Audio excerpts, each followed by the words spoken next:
আসসালামু আলাইকুম। তো গত ক্লাসে আমরা সলিউশনের তিনটে টাইপ আছে বলেছিলাম, যেটা আমাদের সিলেবাসে আছে।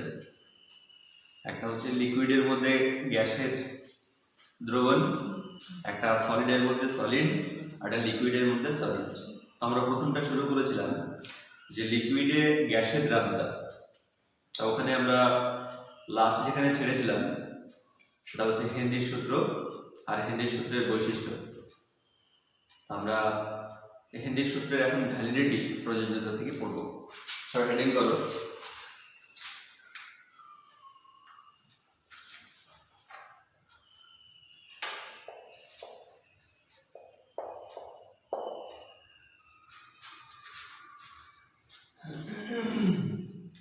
দেখো, হেনরির সূত্র গ্যাসের দ্রাব্যতা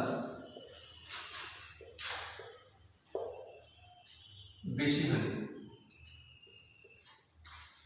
খাটে না। গ্যাসের দ্রাব্যতা বেশি হবে যদি উষ্ণতা খুব কম হয়, কারণ উষ্ণতা কম হলে অন্যগুলো কাছে আসে, দ্রাব্যতা বেশি হয়, আর চাপের মানটা খুব বেশি হয়। তাহলে নিম্ন উষ্ণতা আমরা সঙ্গে সঙ্গে লিখবে ও উচ্চ চাপে খাটে না। দেখো, যদি গ্যাসের সঙ্গেও রাসায়নিক বিক্রিয়া ঘটে, মানে গ্যাসটা ওখানে যাওয়ার পরে রাসায়নিক বিক্রিয়া ঘটে, তাহলে ফার্স্ট আসবে মধ্যে রাসায়নিক বিক্রিয়া ঘটা মানে তো ওর সলিবিলিটি হাই হবে। তাহলে যদি রাসায়নিক বিক্রিয়া ঘটে গ্যাসের সঙ্গে তরল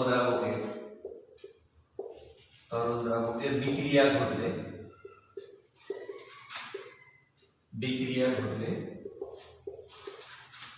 এই সূত্র খাটে না। আর দেখো, যে গ্যাসটা তুমি দিলে সে যদি ওখানে গিয়ে আয়নিত হয়, তো ওটা তো বিক্রিয়া না, শুধু আয়নাইজেশন। তাহলে আয়নিত হলে ও ফার্স্ট ডিজলভ করবে, আর ফার্স্ট ডিজলভ করলে এই সূত্র খাটবে না, কারণ দ্রাব্যতা হাই যাদের তাদের এই সূত্র খাটে না। তাহলে গ্যাসের আয়নাইজেশন হলে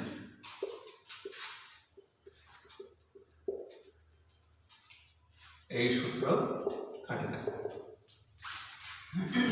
তো দেখো, এই শর্তটা হচ্ছে দ্রাব্যতাটা হাই, এই শর্তটাও দ্রাব্যতা হাই, এই শর্তটাও দ্রাব্যতা হাই। তাহলে একমাত্র কারণ হচ্ছে খাটবে না ও যদি দ্রাব্যতাটা গ্যাসের দ্রাবকের মধ্যে হাই হয়, তখন এই সূত্রটা খাটবে না। এই শর্তগুলো আছে, যে শর্তগুলো মেনটেন হলে ওই সূত্র অ্যাপ্লিকেবল হয় না। নেক্সট আমরা লাস্ট পিএইচ এর বিভিন্ন বৈশিষ্ট্য, উষ্ণতা নির্ভর গুলো করেছিলাম না? গুড। এবার আমরা কয়েকটা উদাহরণ সামনে আনি। নোটের মধ্যে আমরা উদাহরণগুলো টানবো। KH directly proportional to 1 by দ্রাব্যতা। তাহলে কোনো গ্যাসের দ্রাব্যতা যদি বেশি হয়, সেই গ্যাসের KH এর মান কি হবে, হেনরি ধ্রুবকের মান কি হবে, কম হবে। আর তোমাকে কোশ্চেনে এরকম বলা হলো যে KH এর মান CO greater than O2 greater than CO2 greater than acetylene, তাহলে দ্রাব্যতা সমান সমান কি হবে, দ্রাব্যতা সমান সমান কি হবে, রিভার্স হয়ে যাবে। তাহলে দ্রাব্যতাটা অর্ডার হবে C2H2 greater than CO2 greater than O2 greater than CO। এখন কোশ্চেন দেখো, PH3 আর NH3 এর মধ্যে কোনটির KH বেশি? জলের ক্ষেত্রে বলছি আমরা, তরল দ্রাবকটা জল নিয়েছি, এর জলের সঙ্গে এর আকর্ষণ বেশি না জলের সঙ্গে PH3 এর আকর্ষণ বেশি? NH3। তা আকর্ষণ বেশি হলে দ্রাব্যতা বেশি হবে, আর দ্রাব্যতা বেশি হলে KH এর মানটা কম হবে। তাহলে এই দুজনের মধ্যে KH এর মান কার বেশি? PH3।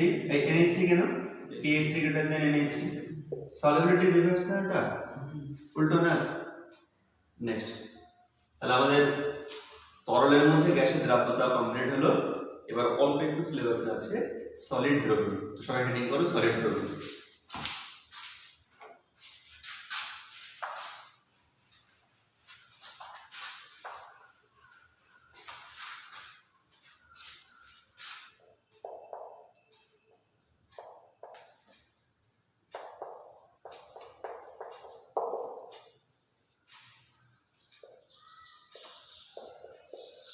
এখানে দ্রাবক কঠিন আবার দ্রাবক কঠিন,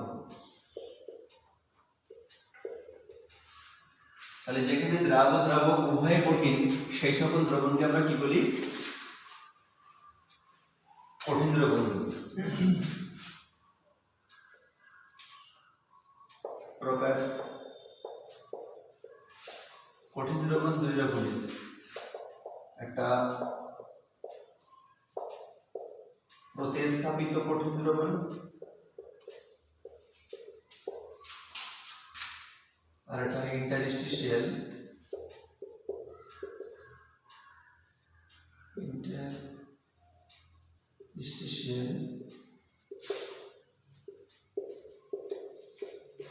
কঠিন দ্রবণ। খেয়াল করো, তাহলে এখানে তোমার দ্রাবটাও এবং দ্রাবক উভয় কি কঠিন থাকবে। তো তুমি যখন ব্রোঞ্জ বানাও তখন ভাবো তুমি তামা নিয়েছো, এগুলো সব তামার ল্যাটিস পয়েন্ট, মানে তামা বসে আছে তামার পরমাণুগুলো। তুমি এখানে টিন মিশিয়েছো, এসএন এর পরমাণুগুলো মিশিয়েছো, এগুলো এসএন পরমাণু।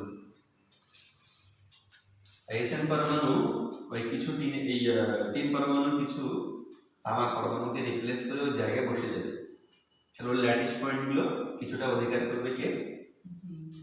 টিন পরমাণু।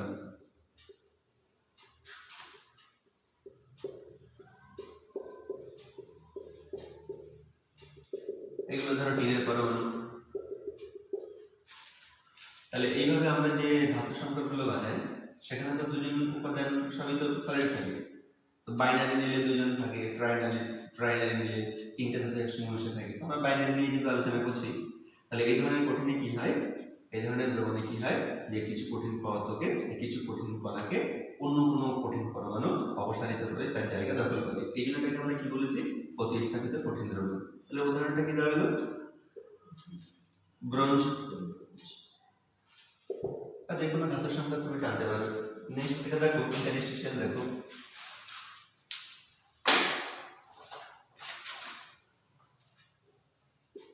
তোমার কঠিনের কণা আছে, পিওর আছে, এখনো কোনো এলিমেন্ট আসেনি। এবার এই ফাঁকা জায়গাগুলোকে আমরা কি জায়গা বলেছিলাম? Interstitial position. তুমি বাইরে থেকে এখানে কার্বন মিশিয়েছো বা অন্য কোনো ইম্পিউরিটি মিশিয়েছো, অন্য কোনো ধাতু মিশিয়েছো, সেই ধাতুটার আকারের সঙ্গে সামঞ্জস্যপূর্ণ না। যেমন এখানে টিনের সঙ্গে তোমার কপারের আকার সামঞ্জস্যপূর্ণ ছিল বলে কপারকে হটিয়ে দিয়ে ল্যাটিস পয়েন্টে বসেছে। এখানে তুমি যে পদার্থটা তুমি যোগ করছো এবার তার আকারটা সামঞ্জস্যপূর্ণ না, তাহলে ও তার ল্যাটিস পয়েন্টে বসতে পারবে না। ও তখন কি করবে? ল্যাটিস পয়েন্টে না বসে ফাঁকা যে জায়গাগুলো আছে সেই ফাঁকা ইন্টারস্টিশিয়াল পজিশনে উঠে যাবে। তাহলে তখন এই ধরনের দ্রবণ তৈরি হবে, কারণ এক ধরনের পদার্থ থাকলে তো আমরা তাকে দ্রবণ বলি না। দেখো ল্যাটিস পয়েন্টগুলো বসে গেছে, এই ইন্টারস্টিশিয়াল পয়েন্টগুলো বসে গেছে। তাহলে এখন এটা আগে দ্রাবক ছিল, কঠিন দ্রাবক, আর এখন এটা কি হয়ে গেছে? দ্রবণ। আগে এটা দ্রাবক ছিল, এখন এটা কি হয়ে গেছে? দ্রবণ। এই যে দ্রবণটা হয়েছে প্রতিস্থাপনের কারণে, আর এই দ্রবণটা হয়েছে কি কিসের কারণে? ইন্টারস্টিশিয়াল পজিশনে বসার কারণে। তাহলে এর উদাহরণটা হচ্ছে আমরা ডিফেক্টে পড়েছিলাম স্টিল। তাহলে স্টিলে কি এসে বসে? ইন্টারস্টিশিয়াল পজিশনে কার্বন। তাহলে আমাদের কঠিন দ্রবণ শেষ হয়ে গেল। এবার ভেরি ভেরি ইম্পর্টেন্ট, কঠিনের মধ্যে তরলের দ্রবণ, এই তরলের মধ্যে কঠিনের দ্রবণ। তাহলে দ্রাবকটা আমরা কঠিন নেব, এই তরল নেব, আর দ্রাবটা আমরা কঠিন নেব। ভেরি ভেরি ইম্পর্টেন্ট, এটা কপি করে নাও।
বাষ্পচাপ হেডিং করে সবাই।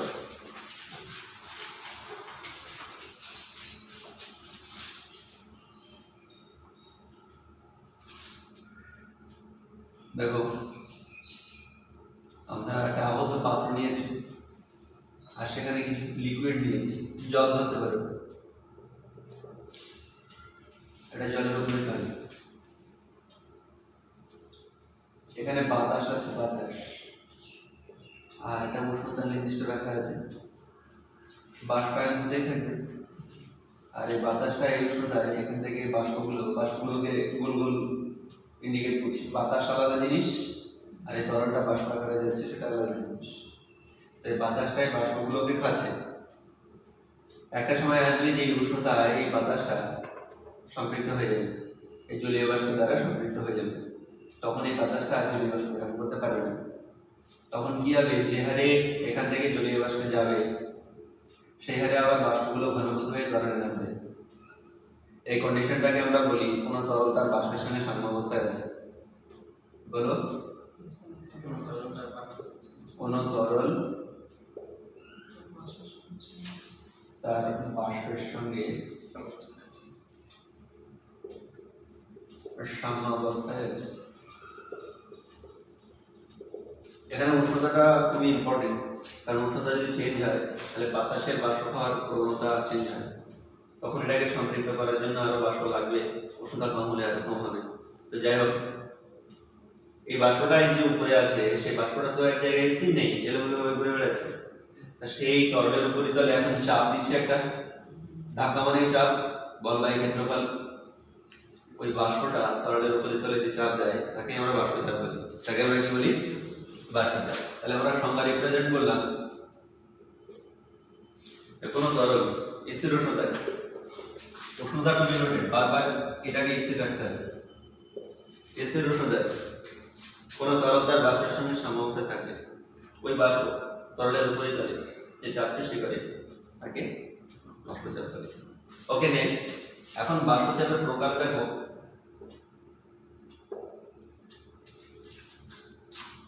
তো প্রকারটা বলার আগে আমি এখানে দ্রবণ একটা বানাবো। সেম দ্রাবক নিয়েছি,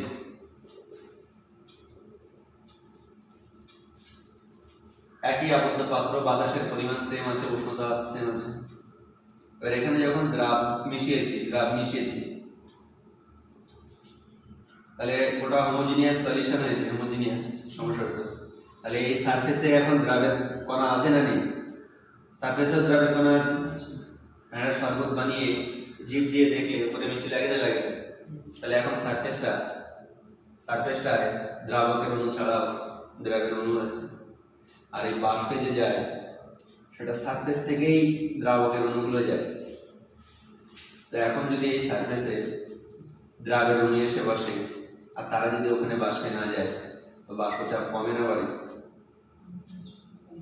ওই উষ্ণতায় এখান থেকে বেশি বেশি যাচ্ছিল, চাপ বেশি যাচ্ছিল, আর এই উষ্ণতায় এখান থেকে কম লোক যাবে, চাপ কি হবে? তাহলে এটা যদি দ্রবণ হয় তাহলে এর উপরে যে বাষ্প চাপ দেবে সেটা দ্রবণের বাষ্পচাপ হবে। এটা কি হবে? দ্রবণের বাষ্পচাপ।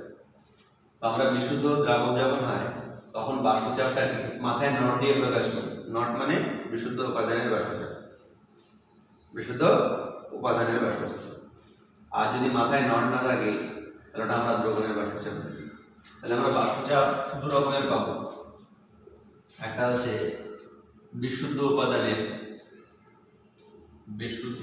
উপাদান মানে সিঙ্গেল উপাদান আছে, উপাদানের বাষ্পচাপ, তাকে আমরা নট দিয়ে প্রকাশ করি উপরে বা নিচে। আর একটা দ্রবণের বাষ্পচাপ। এই অধ্যায়টা টার্মের খেলা, এই জন্য প্রত্যেকটা টার্ম পুরো সেন্স ক্লিয়ার রাখতে হবে। দ্রবণের বাষ্পচাপ পি দিয়ে ডিনোট, ক্লিয়ার হয়েছে না হয়নি? তো এখন দেখো, আমরা এটা নিয়ে আর আলোচনা করবো না, আমরা এটা নিয়ে আলোচনা করবো। শুধু নটটার মানটা একটু বলে দিলাম যে নট মানে শুধু সিঙ্গেল উপাদান আছে, সে যখন বাষ্পে যায় তখন যে চাপটা। আর এখান থেকে আমরা প্রমাণ করলাম যে সবসময় পি এ নট ওটা গ্রেটার দেন হয় পি অপেক্ষা। এর কারণ হিসাবে তুমি বললে যে বাষ্পচাপ ডিরেক্টলি প্রপোর্শনাল টু পৃষ্ঠতলে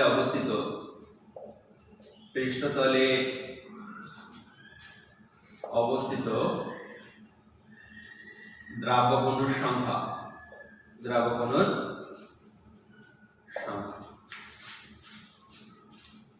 তাহলে দ্রবণের ক্ষেত্রে দ্রাবকণুর সংখ্যা কম, আর দ্রাবকের ক্ষেত্রে পৃষ্ঠতলে দ্রাবকণুর সংখ্যা বেশি। দ্রাবকণুর সংখ্যা যত বেশি হবে বাষ্পচাপ তত বেশি হবে, এই জন্য নটের মানটা বেশি দ্রবণ অপেক্ষা। ওকে, যাই হোক, এটা নিয়ে আমরা পরে আলোচনা করব। আমরা এখানে ফিরে আসি। বাষ্পচাপ সংক্রান্ত আমাদের রাউল্টের সূত্র পড়তে হবে। কার সূত্র? রাউল্টের সূত্র। আমাদের যে কঠিন দ্রাবটা আমরা ব্যবহার করবো এখানে, সেই দ্রাবটার প্রকৃতি উদ্বায়ী হতে পারে আর অনুদ্বায়ী হতে পারে। অনুদ্বায়ী যখন, তখন দ্রাবগুলো যাবে না বাষ্পে, আর উদ্বায়ী যখন যাবে। রাউল্টের সূত্র অনুদ্বায়ী দ্রাবের ক্ষেত্রেও আছে, অনুদ্বায়ী দ্রাবের ক্ষেত্রে। দ্রাবকটা সবসময় উদ্বায়ী, কিন্তু দ্রাবটা অনুদ্বায়ী হলে একটা সূত্র, আর দ্রাবটা উদ্বায়ী হলে আরেকটা। দ্রাব ও দ্রাবক উভয়ই উদ্বায়ী হলে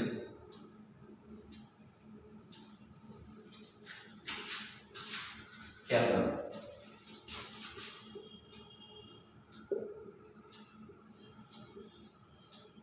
গাণিতিক রূপ। এটা কি?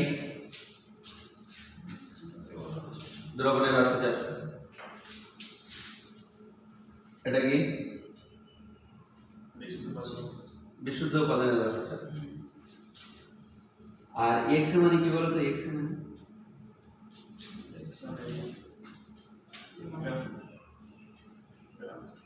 এক্স মানে দ্রাবকের মোল ভগ্নাংশ। একদম কনসেন্ট্রেশন টার্মগুলো পড়াশোনা বলেছি আমরা। এক্স মানে দ্রাবকের মোল ভগ্নাংশ। এখানে পুরো সিগনিফিকেন্ট ফিগার বলতে হবে। এ মানে দ্রাবক, বি মানে দ্রাব, এগুলো পুরো সেন্স ক্লিয়ার না থাকলে অধ্যায়ে গিয়ে জটিলতা আসবে। তাহলে এক্স মানে কি? দ্রাবকের মোল ভগ্নাংশ। টার্মের খেলায় থাকে। তাহলে দেখো, তুমি যেহেতু অনুদ্বায়ী দ্রাব নিয়েছো, তো দ্রাব কি যাবে বাষ্পে? তুমি এই যে সিস্টেমটা নিয়েছো, সেখানে শুধু দ্রাবক যাবে বললে তো তুমি। অনুদ্বায়ী দ্রাব মানে দ্রাব যাবে না বাষ্পে, যাবে কি? দ্রাবক। তাহলে দ্রাবকই চাপ দেবে। তাহলে বিশুদ্ধ যে বাষ্পচাপটা পাবে তুমি, দ্রাবের জন্য পাবে না দ্রাবকের জন্য পাবে? দ্রাবকের জন্য। এই জন্য আমরা এটা এ দিয়ে ডিনোট করি যে না, দ্রাবকের জন্য চাপগুলো আসে। এখানে অবশ্যই উষ্ণতা স্থির রাখতে হবে। তাহলে স্থির উষ্ণতায় কোন দ্রবণের বাষ্পচাপ, কোন অনুদ্বায়ী দ্রাবের দ্রবণের বাষ্পচাপ, ওই উষ্ণতায় বিশুদ্ধ দ্রাবকের বাষ্পচাপ। এটা বিশুদ্ধ দ্রাবক হয়ে গেল। এখন বিশুদ্ধ উপাদানের বলছি না, বিশুদ্ধ দ্রাবকের বাষ্পচাপ এবং উহার মোল ভগ্নাংশের গুণফলের সমান। ক্লিয়ার না? রাখবে স্থির উষ্ণতায় কোন কঠিন অনুদ্বায়ী দ্রাবের ক্ষেত্রে, কোন কঠিন অনুদ্বায়ী দ্রাবের দ্রবণের বাষ্পচাপ, ওই উষ্ণতায় বিশুদ্ধ দ্রাবকের বাষ্পচাপ এবং উহার মোল ভগ্নাংশের গুণফলের সমান। পুরো ক্লিয়ার? এখন দেখো, এটা যেহেতু ধ্রুবক, তুমি এটাকে সমানুপাতিক চিহ্ন দিয়ে বলতে পারতে যে দ্রবণের বাষ্পচাপ ওই দ্রবণে উপস্থিত দ্রাবকের মোল ভগ্নাংশের সমানুপাতিক। সেটাও চলবে। এই সূত্রটাকে দুই ভাবে বলতে পারো। ক্লিয়ার হয়েছে না হয়নি? তাহলে এটাকে আমরা অর আকারে, তাহলে পি এ সমানুপাতিক এক্স এ, তাহলে সমানুপাতিক ধ্রুবক তুলতে গেলে এটা ধ্রুবক হিসাবে আসবে। ওকে, উষ্ণতাটাকে আমাদের স্থির রাখতে হবে, এটার জন্য নাম ভুল হবে। এবার এখানে লিখছি, এখানে বাষ্পে দিকে যাবে, দ্রাবক যাবে, আবার দ্রাবক যাবে। তাহলে এই সূত্রটা দেখো, গাণিতিক রূপ।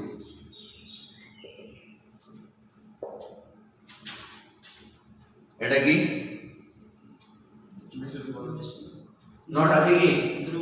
দ্রবণের বাষ্পচাপ। এবার যেহেতু দুজনেই যাবে,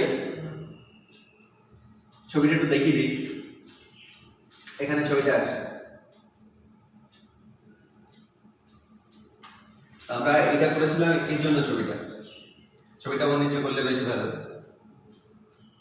এবার এখানে তরল দ্রাবকের মধ্যে গোল গোলগুলো আমরা দ্রাব ধরছি, আর লম্বা লম্বা গুলো আমরা দ্রাবক ধরছি। তো এখন বাষ্পে গোল গোলগুলো থাকবে আর বাষ্পে লম্বা লম্বাগুলো এটা সারফেস। তাহলে লম্বা লম্বাগুলো দ্রবণের উপরে এখন চাপ দেবে, আবার গোল গোলগুলো চাপ দেবে। গোল গোলগুলো দেওয়া চাপটাকে আমরা পিবি বলবো, কারণ বি দ্বারা দ্রাবকে ইন্ডিকেট করি।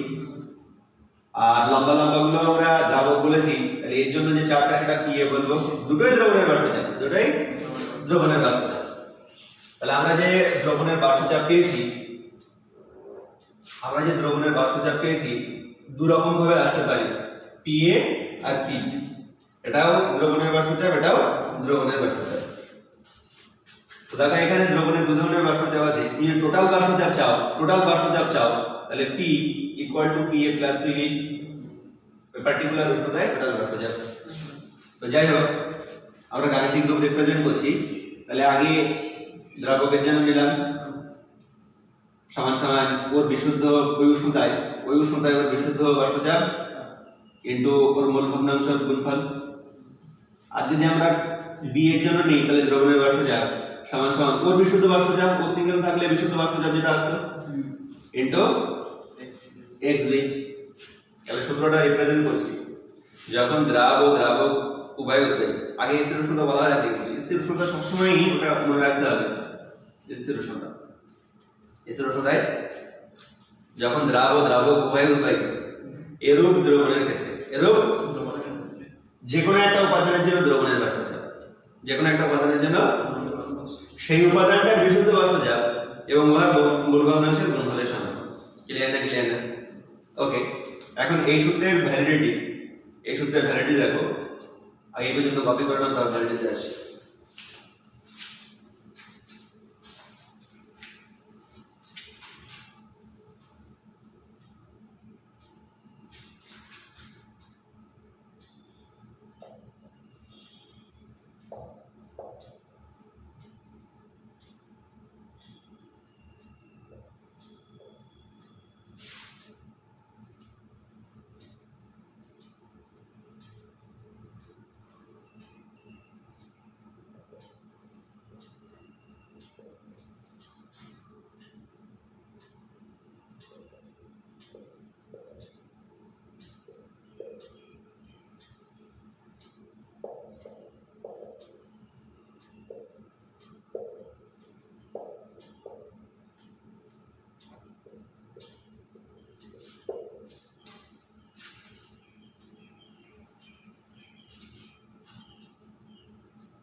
হয়ে গেছে সেটা।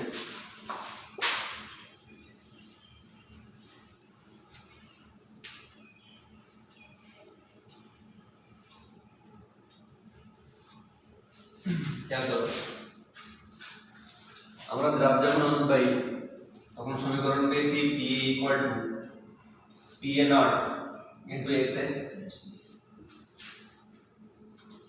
আমাদের জানা আছে যে XA প্লাস XB এর মান সবসময় কত হয়? 1। তো আমরা এদিকে মোল ভগ্নাংশ প্লট করেছি। তো যখন এই পয়েন্টে আমরা ধরছি x এর মানটা হচ্ছে 1, x এর মানটা মানে শুধু বিশুদ্ধ দ্রাবকই আছে, দ্রাব নেই। আর x এর মানটা তখন 0। এর মিড পয়েন্টে, একদম মিড পয়েন্টে x এর মানটা 0.5 হবে, x এর মানটা 0.5 হবে। আর এই এন্ড পয়েন্টে x এর মানটা কত হবে? 0 হবে, আর x এর মানটা 1 হবে।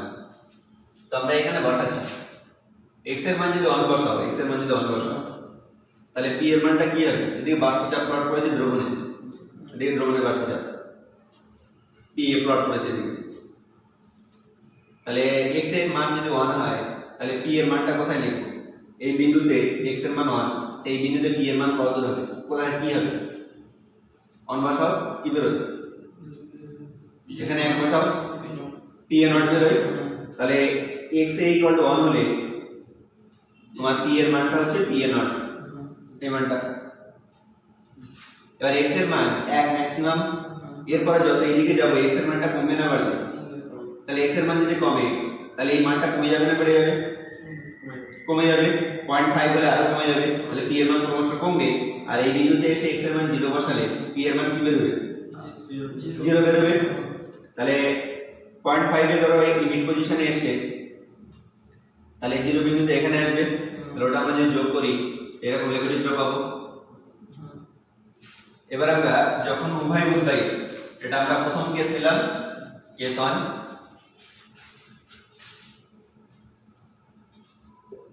দ্রাব ও দ্রাবক উদ্বায়ী মানে সেকেন্ড কেস দুজনে উদ্বায়ী আমরা তো জানি না কে বেশি উদ্বায়ী এটা পরীক্ষা লাগতো আমরা ধরে নিচ্ছি সাপোজ দ্রাবক গ্রেটার দ্যান দ্রাব উদ্বায়িত তাহলে একটা পার্টিকুলার টেম্পারেচারে যদি একটা পাত্রে বিশুদ্ধ দ্রাবক থাকে আর একটা পাত্রে বিশুদ্ধ দ্রাব থাকে তাহলে ওই পার্টিকুলার টেম্পারেচারে দ্রাবক বেশি উদ্বায়িত বেশি বলে দ্রাবকের অণুগুলো বেশি যাবে আর দ্রাবের অণুগুলো কম যাবে তো আমরা এদিকে বাষ্পচাপ প্লট করছি এদিকে এর জন্য এদিকে আমরা বির জন্য প্লট করলাম সে একই রকম ভাবে এদিকে আমাদের মূলভূম অংশ প্লট হয়েছিল এখানে x এর মান আমরা ধরেছিলাম 1 আর x এর মান এখানে 0 ধরেছিলাম আর এখানে 0 আর এখানে 1 তো যখন x এর মান 1 ছিল তখন আমরা পেয়েছিলাম এটা p a নট আর এই লেখচিত্রটা এসেছিল এরকম এবার আমি যেটা বলতে চাইছি সেটা হচ্ছে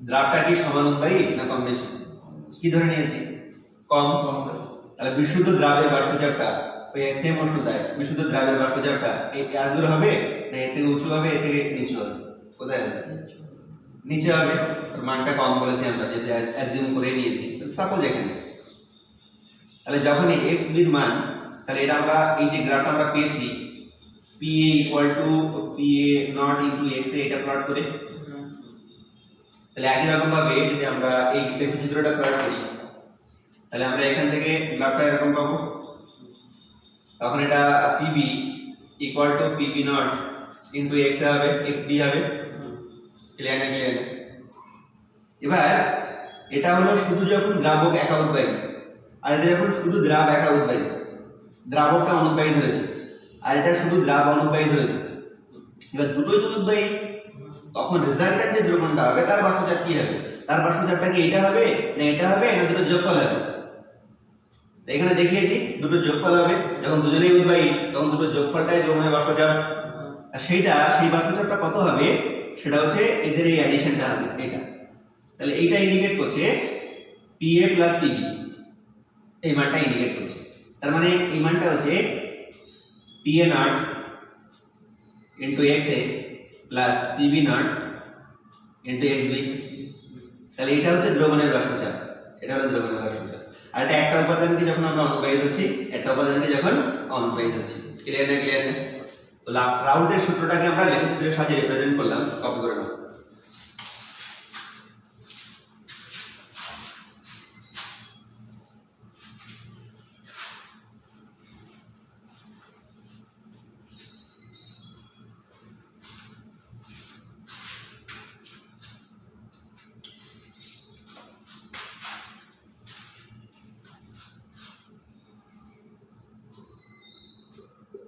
মোট দ্রবণের বাষ্পচাপ সমান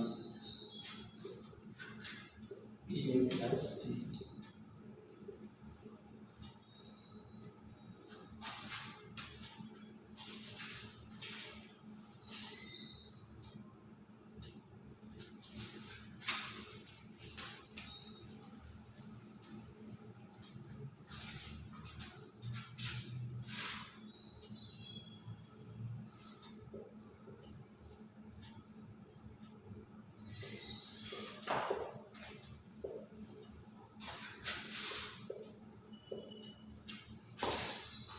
লেখা হয়ে গেছে।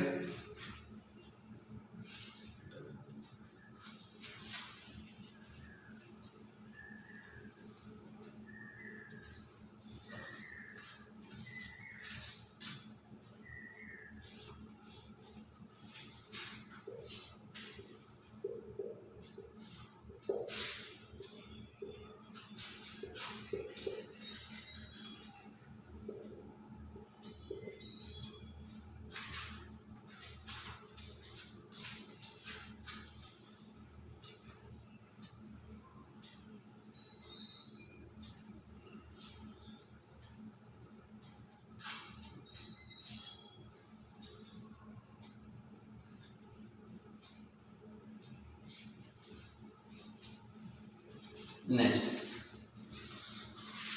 দেখো তো রাউল্টের সূত্র পড়লাম তো আমরা, তো যে সকল দ্রব্য রাউল্টের সূত্র মেনে চলে তাদেরকে আমরা আদর্শ দ্রবণ বলি, আর যারা মানে না তাদেরকে অনাদর্শ দ্রবণ। রাউল্টের সূত্রের উপর নির্ভর করে আমরা এখন দ্রবণকে দুই ভাগে ভাগ করতে পারি। কি কি? আদর্শ দ্রবণ আর অনাদর্শ দ্রবণ, আইডিয়াল সলিউশন আর নন আইডিয়াল সলিউশন। তো আদর্শ দ্রবণ এর বৈশিষ্ট্য কি? এক নম্বর বৈশিষ্ট্য সংজ্ঞার মধ্যেই ছিল, দেখতে পেলো রাউল্টের সূত্র মেনে চলে।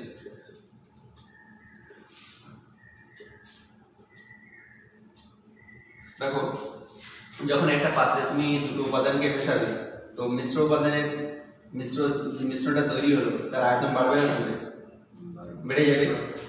কিন্তু আদর্শ দ্রবণ বানানোর সময় দ্রাবের পরিমাণ এতটা কম নেওয়া হয় যে আমরা মিশ্রণের ফলে আয়তনটা সেম ধরি। তাহলে আয়তনের কোনো পরিবর্তন হলো কি আদর্শ দ্রবণ হলে? তাহলে ডেল্টা ভি মিক্স এর ক্ষেত্রে 0 হয়। আর যখনই তুমি একটা দ্রাবকের মধ্যে একটা দ্রাব মেশাবে, হয় তাপের উন্মোচন হবে অথবা তাপের শোষণ হবে। কিন্তু যেহেতু অল্প পরিমাণ দ্রাব দিয়ে তুমি আদর্শ দ্রবণ বানাচ্ছ, এই জন্য এখানে হিট চেঞ্জও 0 হবে। তাহলে delta H mixing equal to 0। একটা কঠিন দ্রাব তুমি দিলে দ্রাবকের মধ্যে, তো ভেঙে গেল বা গুলে গেল, তাহলে র্যান্ডমনেস বেড়ে গেল না কমে গেল? বেড়ে গেল। র্যান্ডমনেস বাড়লে এন্ট্রপি কিন্তু বেড়ে যায়। আদর্শ দ্রবণের ক্ষেত্রে ডেল্টা এস মিক্স এটা গ্রেটার দ্যান 0। এবার আমরা অনাদর্শ দ্রবণের বৈশিষ্ট্য আসছি। সংজ্ঞা তো পেলাম, যারা রাউল্টের সূত্র মেনে চলে না, তাহলে এর বৈশিষ্ট্যটা সেম, রাউল্টের সূত্র মেনে চলে না। 2 নম্বর কি? Delta V mix not equal to 0, আর delta H mix not equal to কেন বলছি? পজিটিভ নেগেটিভ দুটোই হতে পারে, কমতেও পারে, আবার মেশালে ঠান্ডাও লাগতে পারে, আবার গরমও লাগতে পারে। আর ডেল্টা এইচটা সেম আছে, এর ক্ষেত্রেও মিক্সিং এর ক্ষেত্রে এন্ট্রপি চেঞ্জ গ্রেটার দ্যান 0 হবে। তাহলে এখান থেকে আমাদের একটা কোশ্চেন, পার্থক্য লেখো।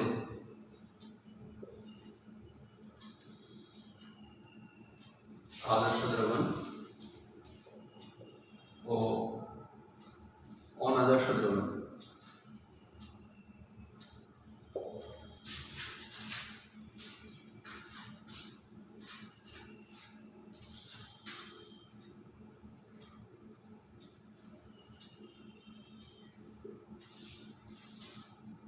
উদাহরণটা আমরা একটা চার্টের মধ্যে লিখবো দুটোই, হ্যাঁ?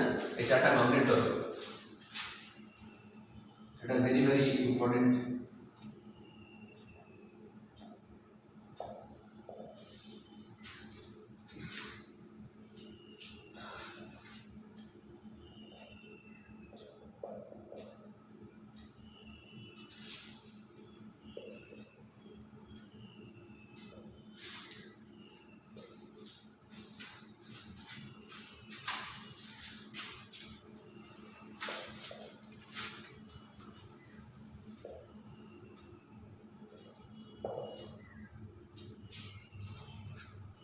দিকটা লেখা হয়ে গেছে।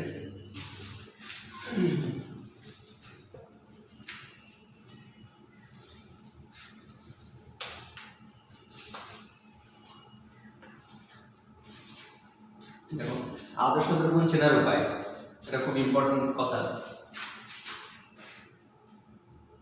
হাইড্রোকার্বন থাকবে, হাইড্রোকার্বন থাকবে। তুমি যে দুটো উপাদানকে মেশাবে তারা অবশ্যই হাইড্রোকার্বন হবে, ওদের মধ্যে আকর্ষণটা নেগলিজিবল হবে। তো হাইড্রোকার্বনের মধ্যে আবার তুমি যদি ফাংশনাল গ্রুপ নাও তাহলে কিন্তু আবার আকর্ষণ স্ট্রং হয়ে যাবে। তো উইদাউট ফাংশনাল গ্রুপ হবে, অথবা অ্যালকাইল অংশ দ্রাব ও দ্রাবকের মধ্যে সেম হবে, অ্যালকাইল অংশ মানে দেখো উদাহরণ দিচ্ছি আদর্শ ক্ষেত্রে এন বিউটাইল ক্লোরাইড, এটা আমরা দ্রাবক নিলাম, আর এন প্রোপাইল ক্লোরাইড বা প্রোপাইল ব্রোমাইড যা নিতে পারো। দেখো এখানেও অ্যালকাইল গ্রুপ সেম আছে। ধরো এন বিউটাইল আয়োডাইড নিলাম, ক্লোরাইড আয়োডাইড আছে কিন্তু অ্যালকাইল গ্রুপটা সেম রেখেছে। এন হেপ্টাইল ব্রোমাইড, এন হেপ্টাইল ক্লোরাইড, বা হাইড্রোকার্বন যেমন টলুইন আর বেনজিন সব দেখো হাইড্রোকার্বন ডেরিভেটিভ, কোনো ফাংশনাল গ্রুপ নেই, তাহলে এদেরকে আমরা আদর্শ দ্রবণ বলবো। তাহলে অনাদর্শ দ্রবণটা উদাহরণ টানার আগে অনাদর্শ দ্রবণের একটা কথা বলে দিই। আমরা একটু আগে যে রাউটের সূত্রটা প্লট করেছি, তো রাউটের সূত্র মানে কি অনাদর্শ দ্রবণ। তা এখন অনাদর্শ দ্রবণের ক্ষেত্রে যদি তুমি গ্রাফ প্লট করো,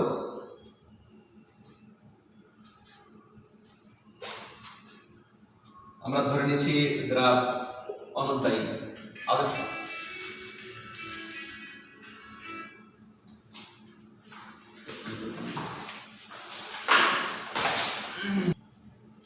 আদর্শ দ্রবণে আমরা যে রাউটের সূত্রে লেখচিত্র করেছিলাম কি বনাম কি করেছিলাম, এই যে কি প্লট করেছিলাম, বাষ্পচাপ আর এদিকে মোল ভগ্নাংশ, বাষ্পচাপ আর এদিকে মোল ভগ্নাংশ। খেয়াল করো দ্রাবটা আমরা অনুদ্বায়ী নিয়েই বলছি, দ্রাবটা অনুদ্বায়ী আছে। তুমি যদি আদর্শ দ্রবণ অনাদর্শ দ্রবণের ক্ষেত্রে এই লেখচিত্রটা প্লট করো, তো তুমি এরকম প্লট পেয়েছিলে ওর ক্ষেত্রে, এরকম প্লট পেয়েছিলে ওর ক্ষেত্রে সেম দ্রবণ নিয়েছে। কিন্তু অনাদর্শ দ্রবণ হলে তুমি কি দেখতে পাবে, হয় এরকম একটা পজিটিভ ডেভিয়েশন দেখতে পাবে, নতুবা এরকম একটা নেগেটিভ ডেভিয়েশন দেখতে পাবে। তাহলে এটা আদর্শ দ্রবণের ক্ষেত্রে,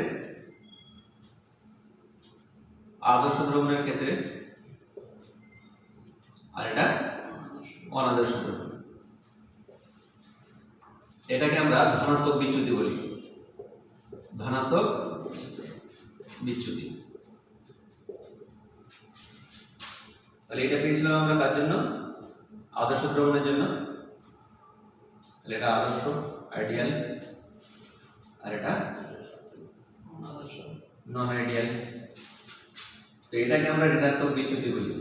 বাষ্পচাপটা কমে গেছে, ঋণাত্মক।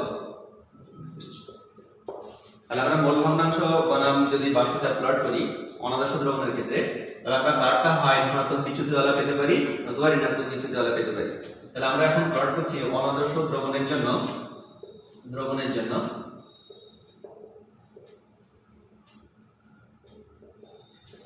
বাষ্পচাপ বনাম মোল ভগ্নাংশের লেখচিত্র। মোল ভগ্নাংশের লেখচিত্র, সেই লেখচিত্রটা তোমাকে কয়টা জিনিস জেনারেট করাবে, দু রকমের, কি কি, ধনাত্মক বিচ্যুতি আর ঋণাত্মক বিচ্যুতি। তাহলে এই লেখচিত্রটা দু রকমের হবে, একটা হচ্ছে ধনাত্মক বিচ্যুতি, এটা ঋণাত্মক বিচ্যুতি।